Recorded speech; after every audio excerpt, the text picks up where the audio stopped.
inició una investigación administrativa para aclarar algunos puntos de la compra de 2 patrullas oceánicas en la administración anterior de Luis Lacalle Pou. ¿Qué puede llegar a pasar con este asunto? Por ejemplo, la ministra Lasso ha dicho de que ha sido un proceso desprolijo. Algunos de estos temas conversaremos con ella esta noche. También tendremos la compañía de Antonio Ladra y de Mauro Casa. Bienvenida, bienvenidos. Así comienza Lado B.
Y de este y varios temas más estaremos hablando esta noche en vivo, aquí en Lado B, en la pantalla de TV Ciudad, precisamente con la ministra de Defensa, Sandra Lasso. ¿Cómo estás, Sandra? Bienvenida a Lado B.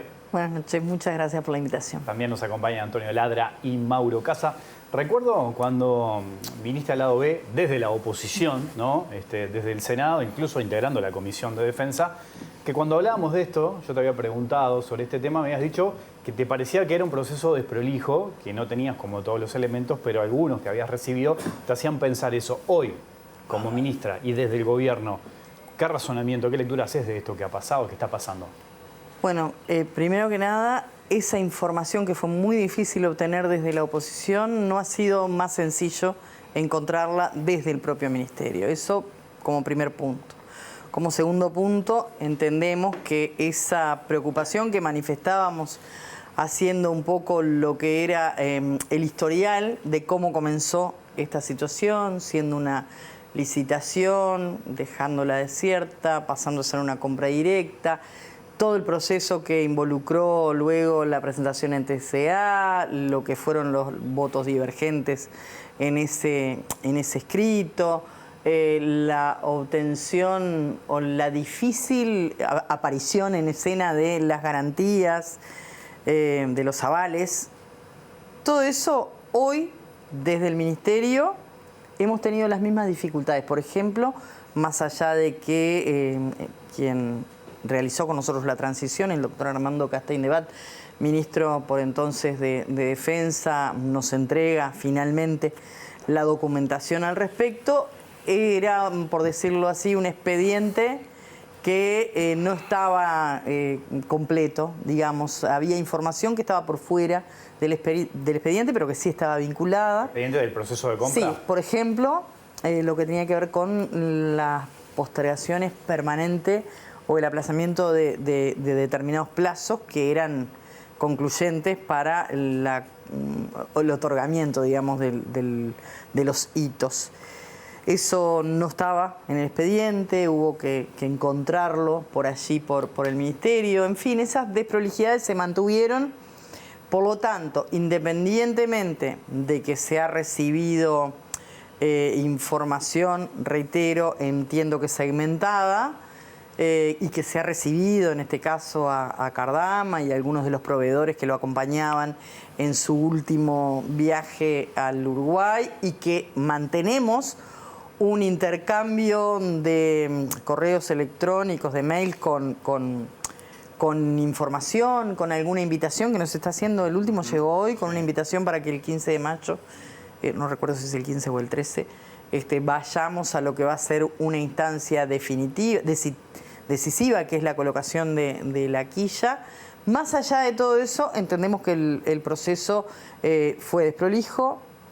Queremos hacer una trazabilidad, y esa trazabilidad nos parece que la manera correcta es a través de una investigación administrativa que da garantías a todas las partes, digamos, y llegar a esa conclusión de la trazabilidad. Y bueno, lo que concluya será lo que vamos a definir como segundo paso. Para que la gente lo tenga claro, cuando decís faltó información, ¿qué tipo de información faltó, por ejemplo? Y por ejemplo, lo que te refería recién, lo que tiene que ver con, bueno, yo en realidad no tengo específicamente esos avales que daban, que eran parte de esa garantía, no... Hubo plazos que no se cumplieron, los denunciamos en su momento, ¿no? Se iban aplazando.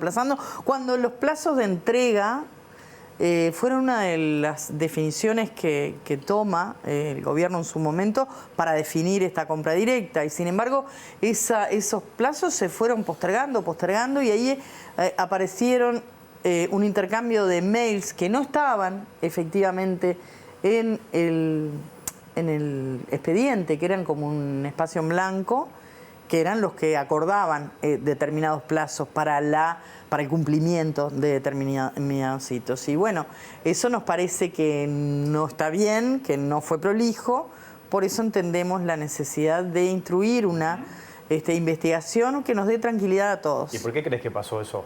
No lo sé. Yo trato de no adjudicar intencionalidades. De hecho, cuando nosotros definimos estas sanciones tienen que ver con la creación de este grupo de trabajo que lo que hizo fue hacerse de mayor información, convocar en nombre de la ministra a algunos de los integrantes de la Armada que estuvieron presentes o de alguna manera vinculados a este proceso, pero en realidad las sanciones tienen que ver con procedimientos y no específicamente con el tema de fondo, ¿no? Por eso sí creo que es necesario, tampoco era una investigación, por lo tanto yo creo que hoy sí requiere una investigación que dé la tranquilidad a todas las partes de que van a haber garantías y que en definitiva podamos arribar a una verdad. No nos olvidemos que ahora a mediados de mayo hay que hacer un 30% de la entrega total y es otro dinero que va a salir. El segundo hito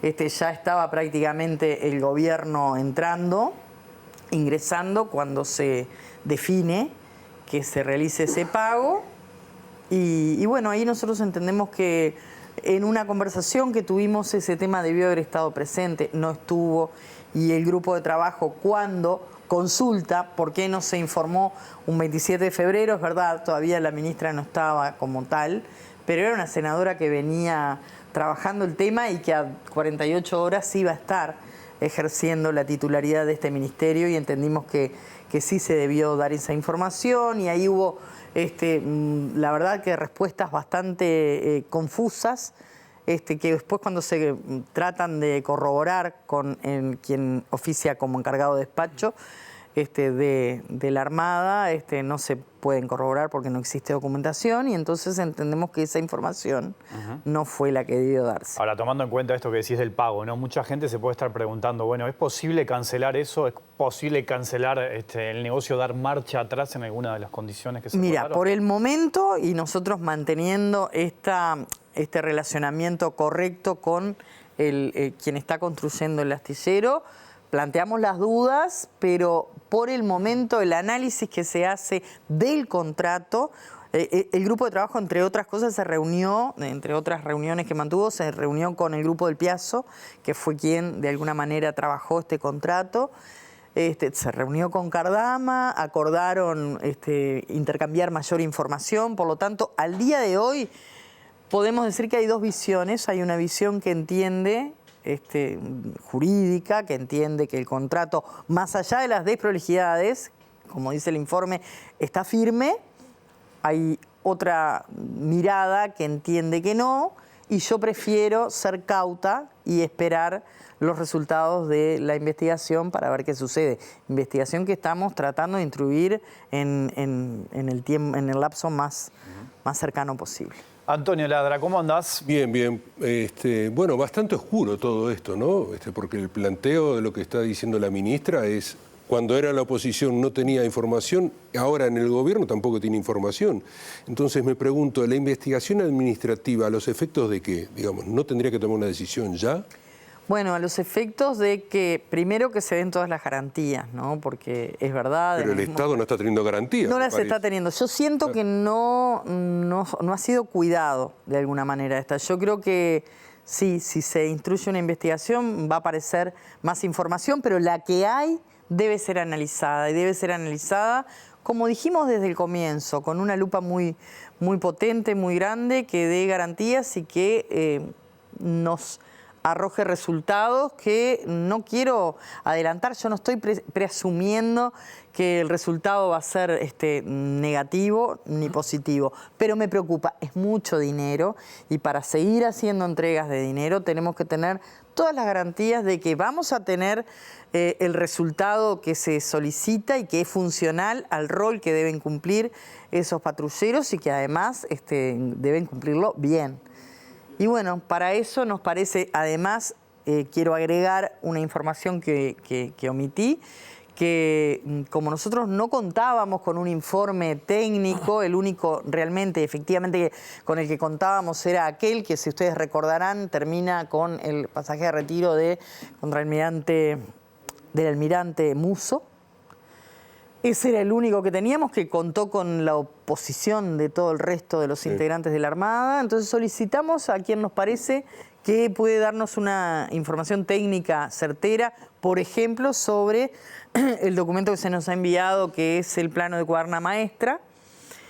Y allí se lo solicitamos a UDELAR a través de la Facultad de Ingeniería. El informe, que no está completo aún, pero digamos el avance del informe dice que esto que tenemos es una plana de cuaderna maestra preliminar. Y allí eso también nos va a dar indicaciones de, bueno, si realmente se cumplió el hito o no. Mauro Casa, ¿cómo andás? ¿Cómo andamos? ¿Todo bien? ¿Todo bien? ¿Todo tranqui? Todo muy bien. Bueno, te escuchamos. Escuchaba muy atentamente a la ministra, gracias por sus explicaciones.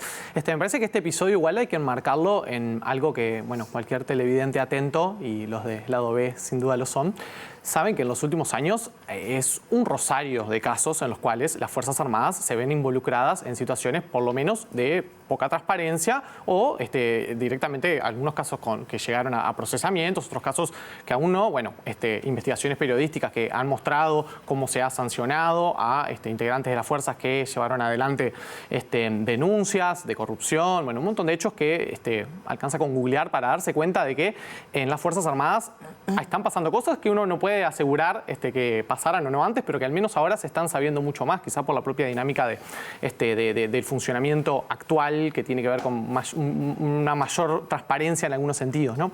Pero yo quisiera enmarcar esas situaciones en una discusión un poco más general y preguntarle a la ministra cómo se posiciona ella en esta, que es la del control civil sobre el poder militar, ¿no? Y disculpe que la lleve a un tema amplio, pero bueno, en América Latina y en Uruguay en particular es una discusión relevante y una discusión a la cual algunos colegas, usted lo conoce bien, a Julián González Guyer, politólogo uruguayo, un fenómeno. Julián, le mando un abrazo, está viendo este programa. Julián, que ha investigado durante décadas este tema, ¿no? Y está claro que en Uruguay el poder civil ha tenido escasísimas capacidades, formales apenas capacidades, de controlar lo que sucede efectivamente con el poder real de las Fuerzas Armadas en nuestro país. Y no me refiero a cuestiones de desobediencia que pongan en entredicho el sistema democrático, no hablo de eso, sino a justamente la actuación administrativa en la gestión de los asuntos cotidianos de la política de defensa, que en el Uruguay es una política de defensa fuertemente militar. Es una política de defensa en la cual los civiles o la pata civil de la política de defensa está en una enorme desventaja frente a la pata militar. Entonces, preguntarle a la ministra si en su agenda para este periodo está el fortalecimiento de lo civil, el fortalecimiento del sector civil dentro de la política de defensa, porque estamos demasiado acostumbrados a que los temas de defensa son los temas de los militares, de los cuales la expertise es de los militares, la información la tienen los militares y, en definitiva, el poder político termina siendo a veces una polea de transmisión de lo que piensan los militares, de lo que opinan los militares, y donde la expertise, la profesionalización, el conocimiento técnico pareciera que los civiles tenemos poco que decir al respecto. Y eso es un problema, ¿no? Es un problema porque es un área de política como cualquier otra en la cual obviamente tiene que estar bajo la órbita del sistema político. Disculpe que me extendí, pero preguntarle si usted tiene una agenda en ese sentido. Lo que acabas de plantearme con absoluta claridad es casi que una frase que tú colocabas allí, el fortalecimiento del poder civil en lo que tiene que ver con la política de defensa. Muy bien el concepto que utilizaste. Bueno, muchas gracias. Es de Julián, no es mío. es muy claro y es prácticamente lo que realiza en síntesis el programa del Frente Amplio. Entonces, tú me preguntas si está en agenda. No solamente está en agenda, yo te podría decir que más allá de que tenemos una agenda que va en ese sentido, que además no hace más que cumplir con la definición que está en la propia ley marco, sin duda, que expresa que la defensa nacional es mucho más que el brazo armado del Estado, es un problema civil, porque cuando hablamos recursos estratégicos, hoy, sin ir más lejos, me reuní con la Cámara de Industriales de la Pesca, hablando temas que tienen que ver con recursos naturales que son parte de la soberanía nacional y que todos sabemos, si uno ve el análisis que hacen los empresarios y los armadores, asusta un poco, ¿no? Lo que hemos ido perdiendo, por ejemplo, en cantidad de barcos, que es también en cantidad de pescas, en cantidad de exportación. Cuando uno ve el estado del dique, ¿verdad? Otro tema que estamos abordando desde lo civil con adscriptos que están abocados específicamente al tema industrial, al tema...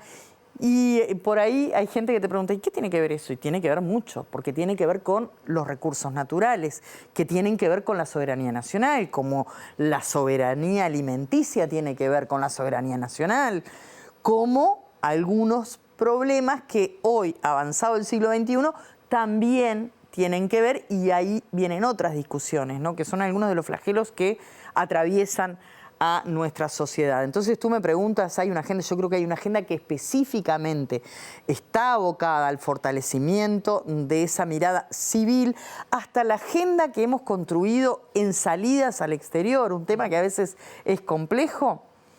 La agenda que priorizamos en este primer año tiene que ver con eso. La primera fue concurrir a la LAD 2025, una feria de defensa y seguridad. Y tú me puedes decir, y hay algunos oyentes, y sobre todo las redes sociales, que dicen, ¿y qué sabe la ministra? Bueno, la ministra va con asesores civiles, para eso concurrió a esta feria con asesores civiles en materia de política de defensa, en materia de política en educación de defensa, y con asesores militares, pero con un componente muy fortalecido desde lo civil, con, en definitiva, quien está a cargo de los temas internacionales, porque si hay algo que es indisoluble es ese trabajo, y lo conversamos permanentemente con el canciller Mario Lubetkin, con la subsecretaria. Hay un trabajo que es indisoluble, que es el trabajo en materia de política exterior y en materia de defensa. Y ahí los componentes son estrictamente civiles en ese mandato de la ley, y con un componente de defensa. Quiero decirlo, no voy a eludir una pregunta que seguramente puede llegar a venir. No sin dolores, no sin dificultades, no de relacionamiento, porque te puedo asegurar que tengo un buen relacionamiento, inclusive, y trato, más allá de estos problemas que hoy están sobre la mesa, de no estigmatizar, más allá de que, bueno, hay problemas que son obvios y están sobre la mesa, pero trato de no estigmatizar, y los pasos que damos en ese sentido son para, de alguna manera, tener lo que necesitamos, acorde a lo que es nuestro país, con relaciones multilaterales, con una política diplomática muy fuerte. La segunda intervención que vamos a hacer fuera del país va a ser en pocos días en Alemania, y tiene que ver con misiones, otro tema que también está en el ojo de la tormenta, si se quiere, y donde vamos con una delegación con la directora de Política de Defensa, con una de las integrantes del equipo también, una mujer, integrante del Ministerio de Relaciones Exteriores, y, por supuesto, coordinando con quienes están destinados, en este caso en Alemania, desde el punto de vista militar. Pero vamos con una visión muy aferrada a la conducción política y civil del ministerio. Por otra parte, otra de las líneas de trabajo, lo industrial, el dique, la necesidad de generar una industria a escala Uruguay. Cuando uno va a experiencias como la de Río de Janeiro, se ubica perfectamente en la escala en que se encuentra. Todas las delegaciones se iban efectivamente con compras muy importantes y nosotros veníamos con las miniaturas y el conocimiento que nos podían dar los diferentes proveedores. Pero nos parece importante empezar a dar cuenta de esta expertise que hoy está en manos de militares y que es necesario que los civiles pongamos atención. Hay gente muy calificada que ha pasado estudiando estos temas, pero que necesita de una vez por todas tomar el contacto y la rienda, si se quiere, de una conducción que no es exclusivamente militar y que en democracia debe tener un fortalecimiento desde el poder político. Ministra, muchos televidentes seguramente tengan presente esa imagen el 1 de marzo en la caravana de Orsi y de COSE frenando ahí en Avenida Libertador frente a familiares, ¿no? A la foto de los desaparecidos. Hace algunos días, bueno, familiares se reunió con el presidente Orsi y volvió a repetir algo que viene diciendo desde hace mucho tiempo a todos los gobiernos, ¿no? De que se dé la orden a los militares para que brinden información sobre nuestros desaparecidos. ¿Cómo se para el Ministerio de Defensa ante esa situación? Yo hace días que vengo respondiendo preguntas similares. Primero que nada, se para con el absoluto y legítimo respeto que debe tener, en este caso, lo que expresa familiares, ¿no? Después podemos tener matiz o percepción de cómo efectivizar esa orden, ¿no? Y de qué resultados hay si del otro lado me dicen, bueno, como nos han dicho, acá no hay nada, la información no está.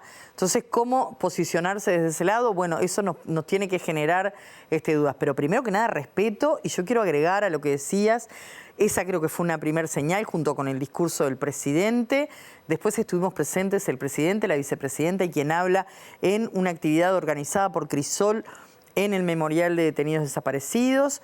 Hace pocas horas prácticamente participábamos desde el Ministerio en una cuestión que es de rutina, como nos dice Tyler, de la Institución Nacional de Derechos Humanos frente a una orden cautelar, un espacio de la Armada.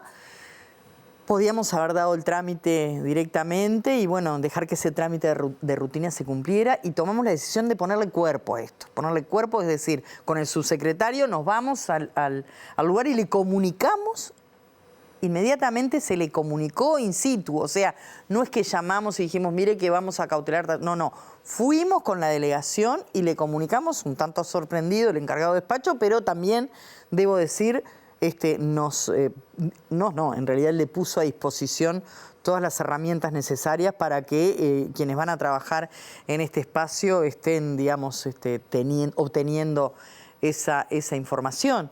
Por lo tanto, yo creo que las señales de cómo debemos pararnos, como nos paramos hace 40 años, desde el advenimiento de la democracia. Nos hemos parado desde el lugar del respeto, desde el lugar donde entre el 85 y el 2006 teníamos algunas iniciativas que uno valora desde el punto de vista político, como fue la creación de la Comisión para la Paz, pero que tuvo pocos resultados. Y a partir de 2006 se empiezan a, por lo menos con Azucena claramente, a abrir determinados espacios donde aquello que se nos decía o se ponía en tela de juicio que había existido, no solamente se abrieron las puertas y existió, hoy nadie duda de que el terrorismo de Estado existió, de que es necesario dar vuelta a la página, pero para eso necesitamos tener verdades sobre la mesa. Y yo creo que este es un punto de inflexión en este periodo. ¿Por qué? Porque tenemos familiares que ya están grandes y porque necesitamos avanzar. 1 milímetro que avancemos en esto es mucho. Yo pretendo que el Ministerio sea una herramienta para facilitar todo lo que tenga que ver con la búsqueda y, por supuesto, hay otros temas que también los tenemos que abordar. Antonio, vuelvo contigo. Bien, ministra, ya que estamos en algunas cosas que ha dicho en estos últimos días, una de las cosas las que mencionó es el tema de la seguridad social respecto de las Fuerzas Armadas. En la caja militar es una caja deficitaria, el gobierno planteó el diálogo social. Usted dice que va va a entrar ahí en ese diálogo social, por la seguridad social. ¿Cuáles son los elementos que va a plantear? ¿Qué es lo que proyecta el Ministerio de Defensa respecto de la caja militar? Ladra, primero que nada, decir que no es que voy a meterme en el... No. Digo, yo esto ni siquiera lo he hablado con el presidente, pero sí cuando me preguntan... pero cuando le preguntaron, usted dijo, por suerte me preguntás esto. Exacto, porque sí. Cuando me preguntan, que fue la primera vez que me hicieron esa pregunta, y está relacionado a lo que recién se planteaba, ¿no? Porque muchas veces hay temas que quedan solamente recluidos a lo militar y donde no tenemos o tenemos escaso conocimiento o hemos querido en algún momento, porque la ley orgánica también de alguna manera al generar determinados espacios para lo que son los ascensos también de alguna manera abordaba algunos de estos temas, siguen siendo temas que están abocados exclusivamente a los militares. Y yo lo que digo es, nosotros convivimos en un Estado que tiene un sistema solidario de seguridad social. Si es solidario, tenemos que participar absolutamente todos quienes integramos esta sociedad. Y si yo muchas veces, cuando digo es necesario avanzar en materia de derechos humanos, también lo hago cuidando a las nuevas generaciones integrantes de las Fuerzas Armadas, esos que cuando van a desfilarle a la democracia, como pasó el 1 de marzo, le estaban desfilando a un presidente electo por el pueblo, que además es un presidente de una coalición de izquierda. Y lo hacían con el mejor de sus talantes, porque lo veía en sus rostros.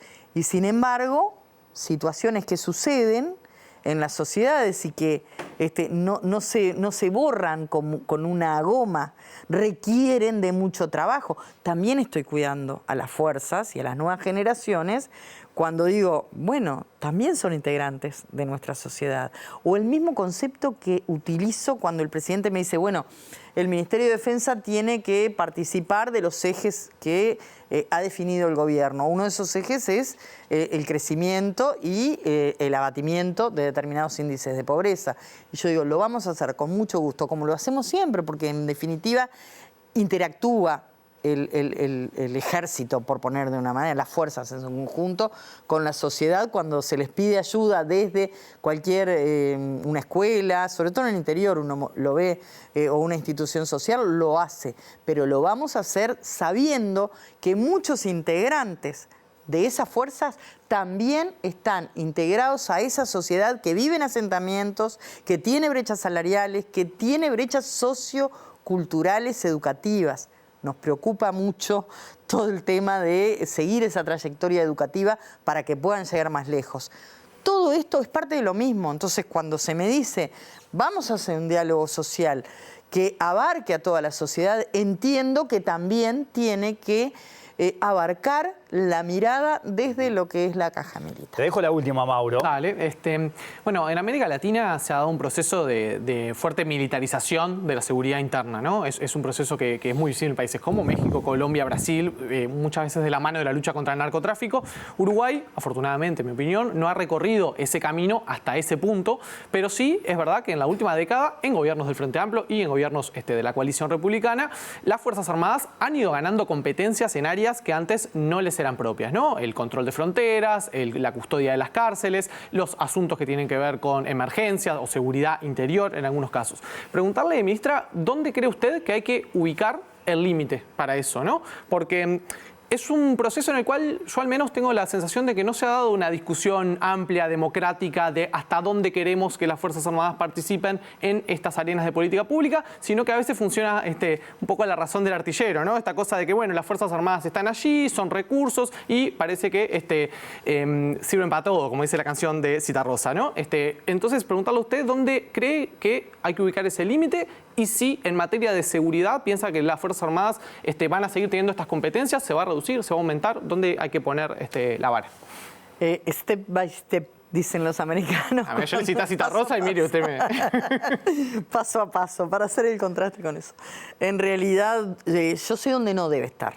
No debe estar enmarcado en lo que fue en su momento la doctrina de la seguridad nacional, donde el enemigo público es interno y todas esas cosas. Ahí sé que no. Eso lo tengo claro. Estoy de acuerdo contigo. La discusión debería ser amplia. Por ejemplo, mencionabas el patrullaje y la custodia de las fronteras. Eso fue una ley del Frente Amplio que termina de implementarse y yo creo que con dificultades incluso o a medias en el gobierno pasado, pero se avanzó algo. El límite tiene que estar dado por la coherencia en qué queremos construir, ¿no? Desde dónde queremos participar en la salvaguarda de la soberanía nacional. Si entendemos que dentro de la soberanía nacional también hay algunos aspectos que son vulnerados, por ejemplo, por las fronteras, hoy tenemos dificultades, ¿no? Desde el punto de vista, sobre todo, de las herramientas con las que contamos. Yo creo que además, y ahí nos metemos en otro tema, en el tema compras, yo creo que se hacen esfuerzos muchas veces poco coordinados en adquisiciones. Se han adquirido algunas cuestiones que uno no puede entenderlas. Por ejemplo, por allí hace algún tiempo una compra de la marca Land Rover. Yo no tengo mucha idea de lo que son las marcas, por decirte de una manera, vehiculares, pero me parece que apostar a, de alguna manera, estandarizar algunas compras con una estrategia, con un objetivo, debería por lo menos ser una acción más coordinada. Creo que la función del ESMADE, que como coordinador debería fortalecerse también con digamos, con la mirada civil. Fíjate vos, el ESMADE es asesor de del ministro, ¿verdad? Y está a unas cuantas cuadras. Hasta la funcionalidad edilicia, y no solamente con eso, con ese tema, te diría que cuando uno entró, a mí me pasó, cuando entré al ministerio y vi cómo estaban distribuidas algunas de las...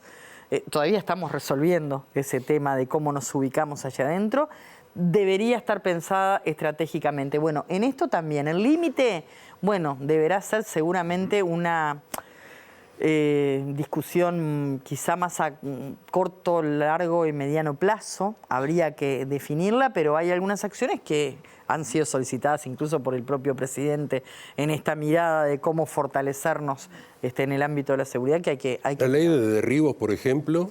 Bueno, esa ley nosotros tuvimos dificultades a la hora de ese planteo y yo creo que sí que hay que revisar, ¿eh?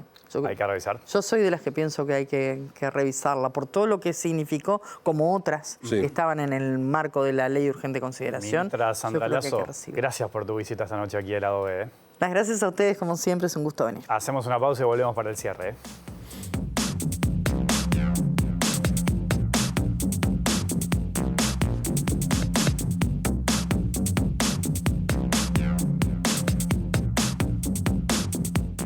Tramo final del lado B aquí en la pantalla de TV Ciudad. Sigo conversando con Mauro, con Antonio. Bueno, a ver, ¿por dónde van? ¿Les quedaron cositas para decir? Sí, yo tenía algunas reflexiones. A ver, desde la ciencia política hay una teoría que se utiliza para pensar en estos problemas, que es una teoría muy sencilla, que se llama teoría del principal agente, ¿no? Es una teoría que dice que el principal es aquel que tiene un objetivo político y el agente es aquel en el cual ese objetivo es mandatado, ¿no? En este caso, el principal es el poder político, es el gobierno, y el agente son las Fuerzas Armadas, ¿no? El militar, digamos. El militar, básicamente. Entonces, el problema con la teoría del principal agente es que entiende que aquel que recibe el mandato, el delegado, en este caso las Fuerzas Armadas, tiene una ventaja sobre el principal, que es que cuenta con una simetría de información a su favor. El que recibe el mandato maneja más información, maneja más conocimiento experto y tiene la capacidad de desviar los objetivos del principal para los intereses propios de ese agente. Este problema lo pueden googlear y lo encuentran mucho mejor explicado por otros colegas. Este problema es clarísimo en el caso de las Fuerzas Armadas, del control civil en América Latina y en Uruguay. La ministra cuenta que lo tienen dentro de los ejes programáticos del Frente Amplio, fortalecer el control civil de la política de defensa, pero eso se tiene que concretar en cuestiones mucho más bajadas a tierra. Por ejemplo, la profesionalización de los cuadros civiles del Ministerio de Defensa. Tenemos un problema que en Uruguay los que más saben de defensa son los militares. Hay pocos civiles que tengan formación, no hay buena formación para civiles en temas de defensa, hay cosas muy puntuales, el CALEN, algunas instituciones, y eso hace que este objetivo que tiene el poder político de delegar la política de defensa a los militares siempre corre en desventaja. Y las zonas grises y las zonas, los vacíos de poder del poder político los ocupan los propios militares, y esto es un problema que genera, entre otras cuestiones mucho más profundas, bueno, los casos que vemos constantemente de falta de transparencia, de mala utilización de recursos públicos, porque bueno, no hay quien controle a los que controlan, no hay quien custodie a los que custodian, ¿no? Entonces me parece que es algo sobre lo cual tenemos que reflexionar mucho más, y tiene que ser una discusión con mucho más participación, más democrática, y donde más personas y más actores tengan una voz. Bien. Y yo agregaría la formación. Totalmente. La servicio militar, todo eso, ¿no? Pero la planificación institucional. Claro, la planificación, todo eso. ¿De dónde? ¿Quién hace los programas? ¿Quién hace los programas? No, yo era una cosa más dura. Yo lo que pregunté fue sobre el tema de la caja, la caja militar. Simplemente para decirle, en el 2005 el Estado asistió a la caja militar con 65 millones de dólares. En el 2022, que son los últimos datos que tengo, pero más o menos ya están los del 2024 también, están 445, 450 millones de dólares. O sea, es mucha plata.